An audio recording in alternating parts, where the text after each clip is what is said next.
오늘의 사연 시작합니다. 안녕하세요. 오늘 하루도 행복한 일상을 보내고 계신가요? 새해가 엊그제 같은데 벌써 3월이네요. 작년은 다들 참 힘들었죠. 모두에게 힘들었던 해였던 것 같네요. 아직까지 끝난 것은 아니지만요. 하지만 저는 그것 말고도 다른 이유로도 너무 힘든 작년을 보냈습니다. 새해가 시작된 지 벌써 석 달이나 지났지만 그때의 충격적인 상황은 생생합니다. 아마 눈 감을 때까지 평생 기억하겠죠. 제 나이 34살이에요. 그리고 이혼을 하지 않았으면 결혼한 지 4년차가 되었겠네요. 저에게는 아기는 없습니다. 원래는 결혼한 지 1년 뒤에 임신하려고 계획을 잡고 있었는데요.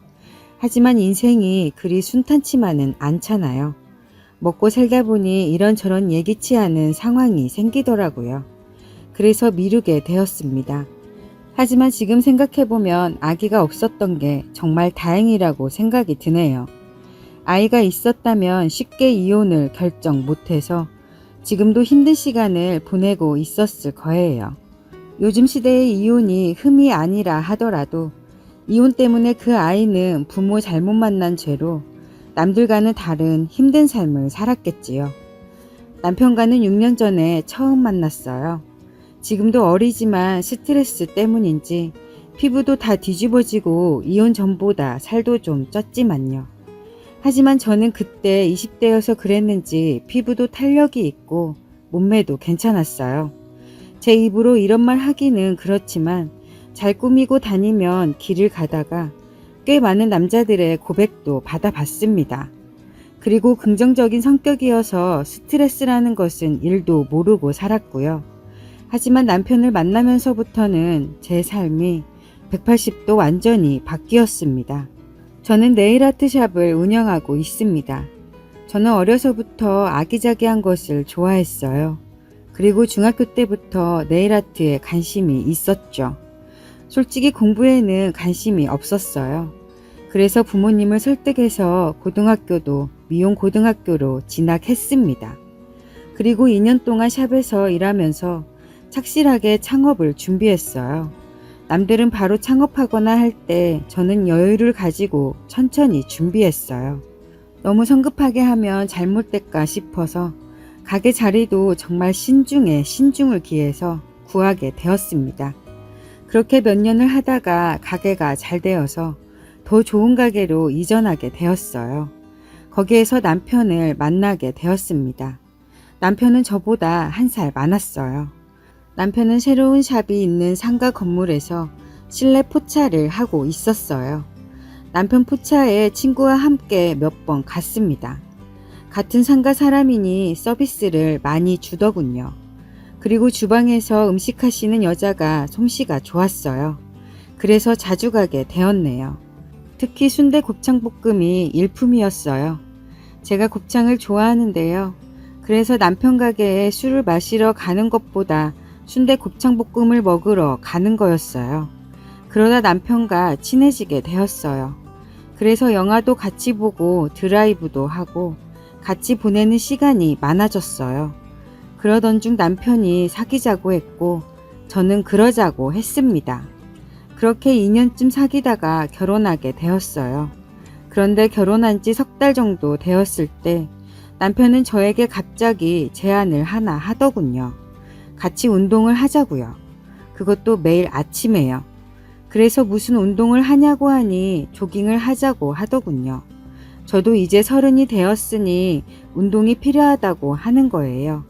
남편은 자기관리가 철저한 사람이었어요. 일을 하면서도 틈틈이 짬을 내서 운동을 열심히 했습니다. 그래서인지 옷을 입고 있어도 몸이 좋은 줄 알겠더라고요. 하지만 저는 운동과는 거의 담을 쌓고 사는 사람이었고요. 그래서 하기 싫었지만 남편이 끈질긴 설득 끝에 결국 하기로 했어요. 제일 힘든 것은 일찍 일어나는 거였어요. 저는 결혼과 동시에 잠을 자는 패턴이 바뀌었어요. 제 일이 끝나면 남편 가게 일을 도와주면서 같이 퇴근할 때도 있고요. 아니면 집에서 남편이 들어오길 기다렸어요. 저는 아침 일찍 문을 안 열어도 괜찮으니 그래도 큰 무리는 없었습니다. 저는 6시간 정도 잠을 자는데요. 저도 많이 잠을 자는 편은 아닌데 거기서 더 줄이려고 하니 힘들더군요. 저는 그렇다 치더라도 남편은 시간이 딱히 정해져 있는 것은 아니지만 거의 새벽 1시 넘어서 퇴근하는데 씻고 뭐하면 2시쯤에 잠을 자는데 어떻게 하려고 그러나 했어요.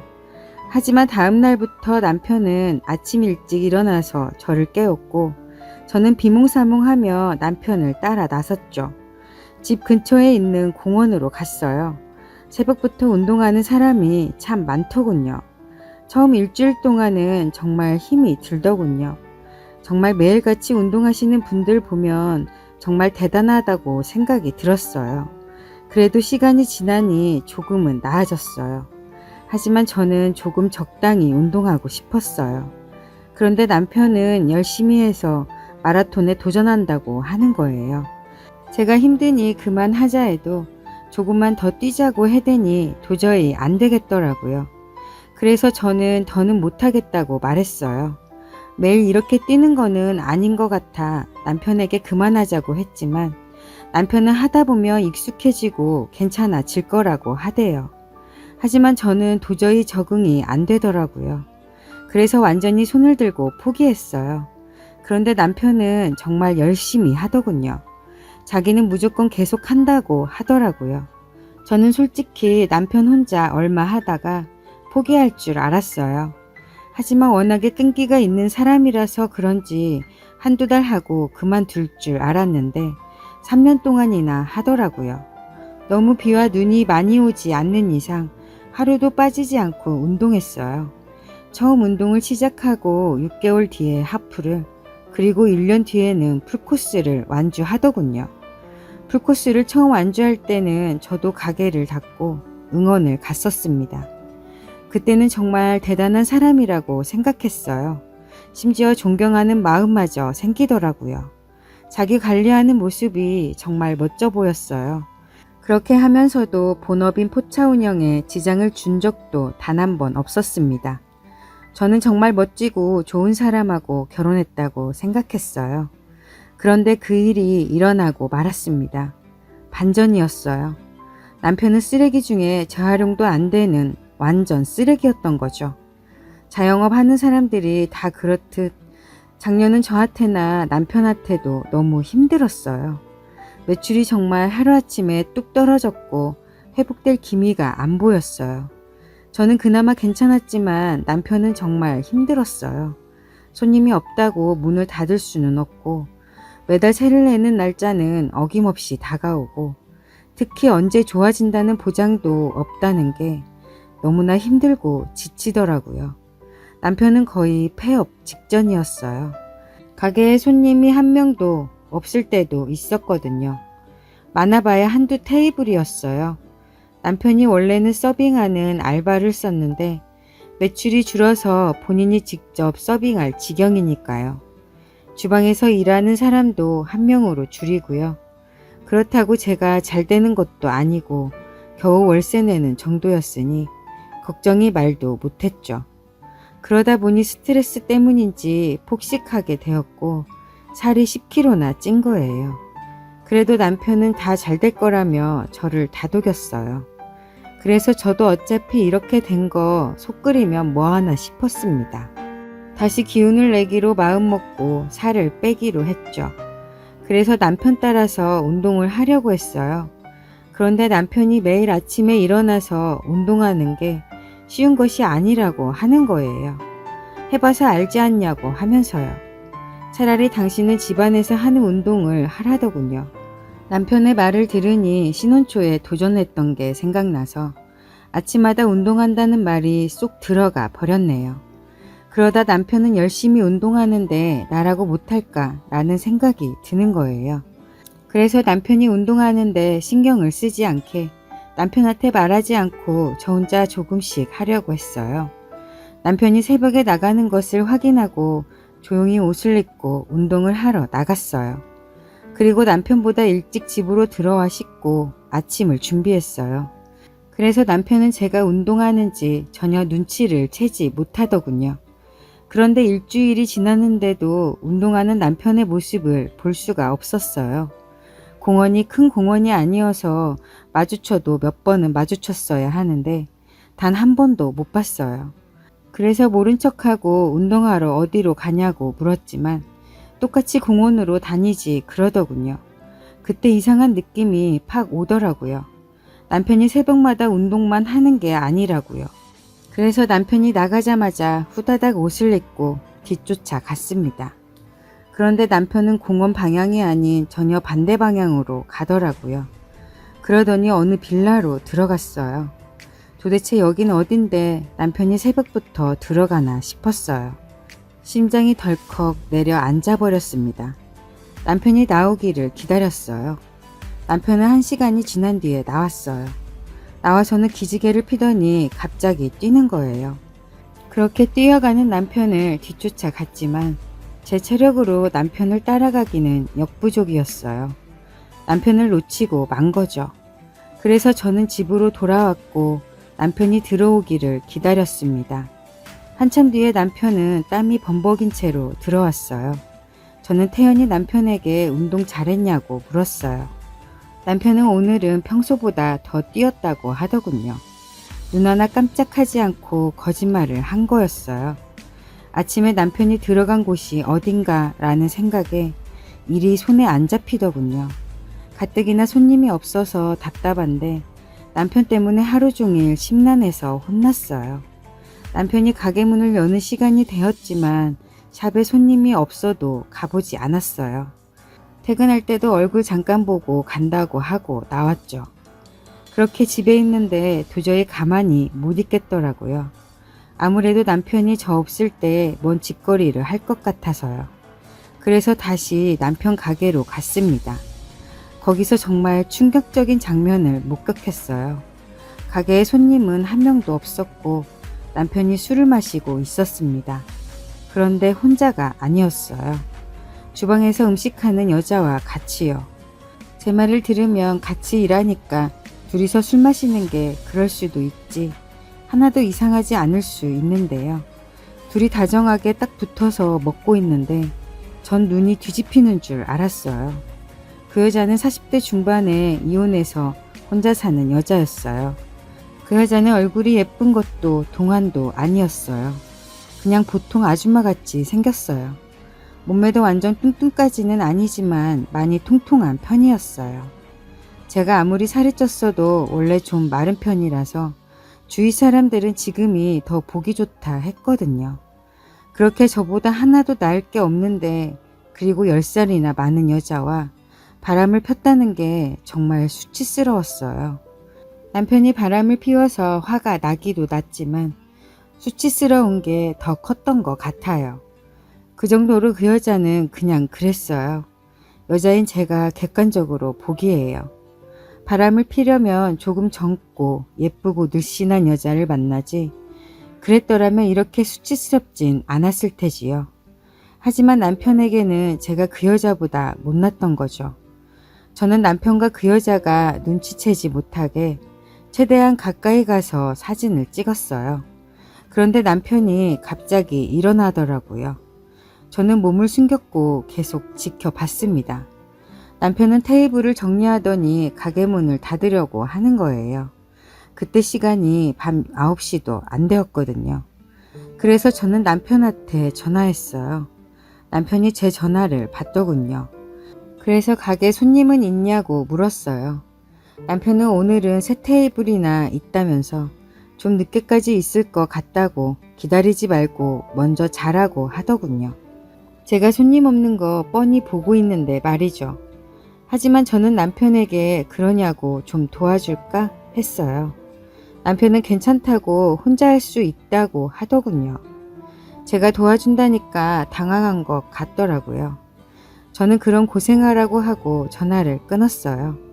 남편은 저와 전화를 끊고 가게 문을 닫고 그 여자와 팔짱까지 끼고 어디론가 걸어가더군요. 남편이 완전히 그 여자한테 미친 것 같았어요. 아니라면 저도 그 상가에서 일해서 혹시라도 아는 사람 만날 수도 있어서 사람들에게 안 들키려고 조심할 법도 하잖아요.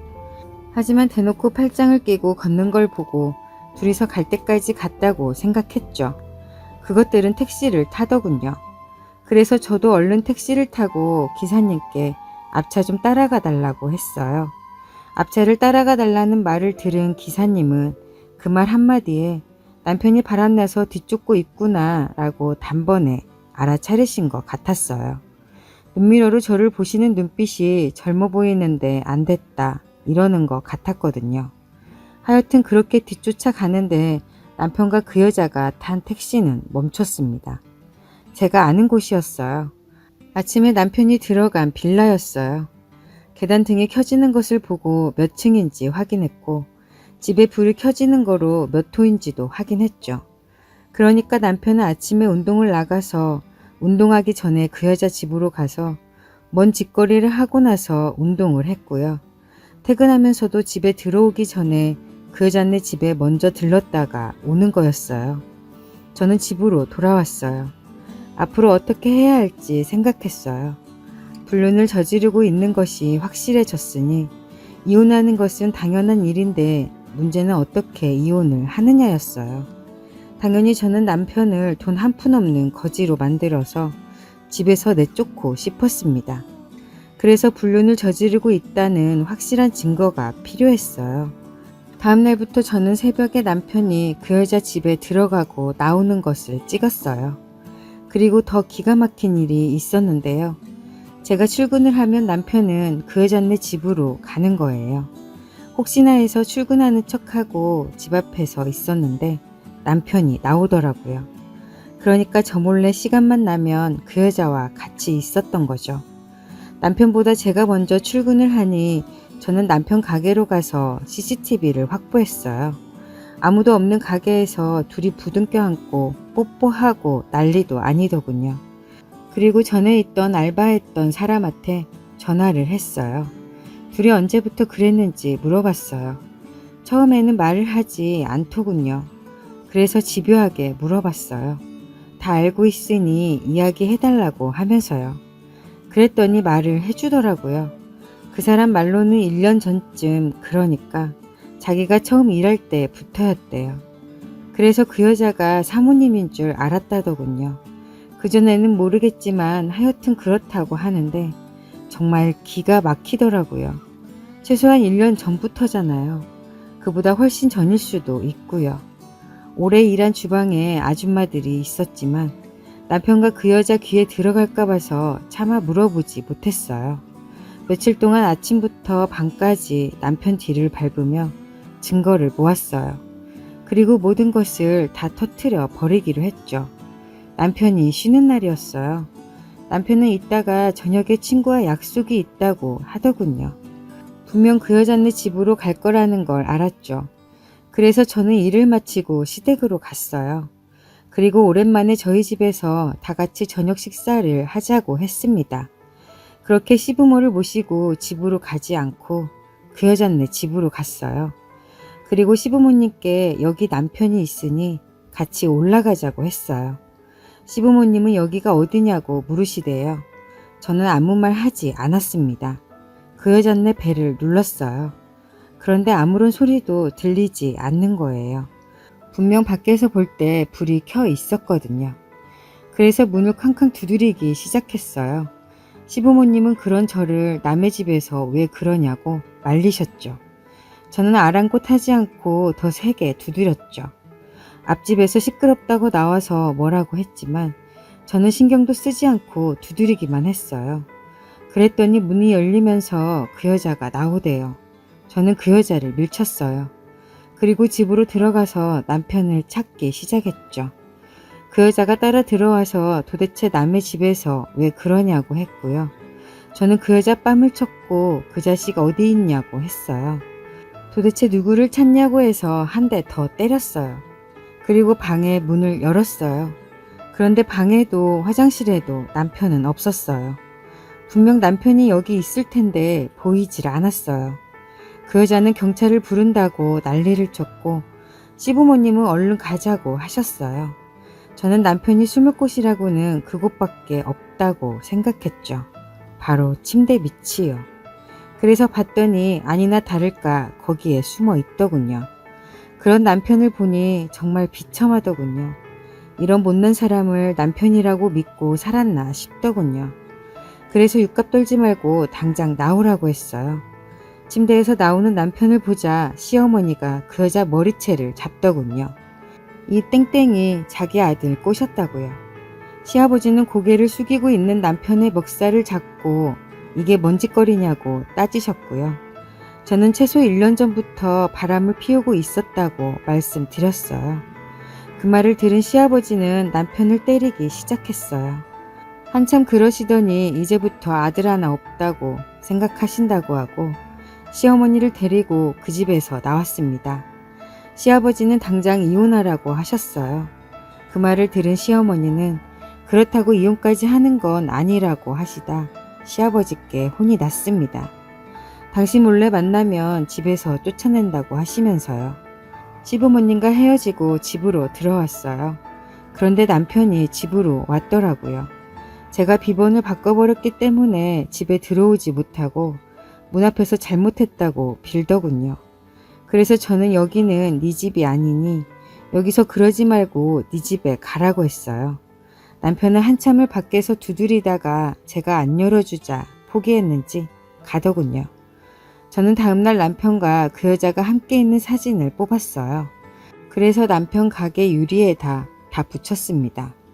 그리고 저는 제 가게를 내놓았어요. 그리고 남편에게 협의이혼을 하자고 했어요. 남편은 잘못했다고 하라는 대로 다 할 건데 이혼만은 절대로 못한다고 하는 거예요. 그래서 아무것도 바라는 것이 없으니 이혼만 하자고 했는데 남편은 절대 안 된다고 하더군요. 그래서 변호사 사무실을 갖고 이혼 소송을 하기로 했어요. 상간녀 소송도 걸었고요. 그렇게 이혼을 하는데 아무리 유책 배우자여도 재산 분할을 해야 하더라고요. 그래도 남편이 자기 잘못을 반성하는지 집을 제 명의로 해준다고 하더군요. 결국에는 협의 이혼을 했습니다. 상간녀 소송도 잘 끝나서 위자료도 받았어요. 저는 가게를 정리했어요. 어느 정도 손해를 감수했지만 저는 상관하지 않았어요. 남편은 제가 붙인 사진 때문에 상가 사람들에게 손가락질 받고 욕을 먹더군요. 그러다 결국에는 문을 닫더군요. 저는 가게가 작아서 손해를 얼마 보지 않았지만 남편은 정말 크게 손해를 봤어요. 남편은 자기 욕망을 채우려다 집 날려 가게 날려 가족한테 버림까지 받았으니 제대로 벌을 받은 거죠. 이혼하고 나서 남편이 그 여자와 헤어졌다면서 제발 한 번만 용서해달라고 하는 거예요. 매일 전화를 하고 집에까지 찾아오네요. 전화는 오래 써서 바꿀 수 없고 집은 이사하려고 부동산에 내놓았습니다. 정말 두 번 다시 남편 얼굴 보고 싶지 않거든요. 저희 부모님도 충격을 받으셨지만 지금은 조금 괜찮아지신 것 같습니다.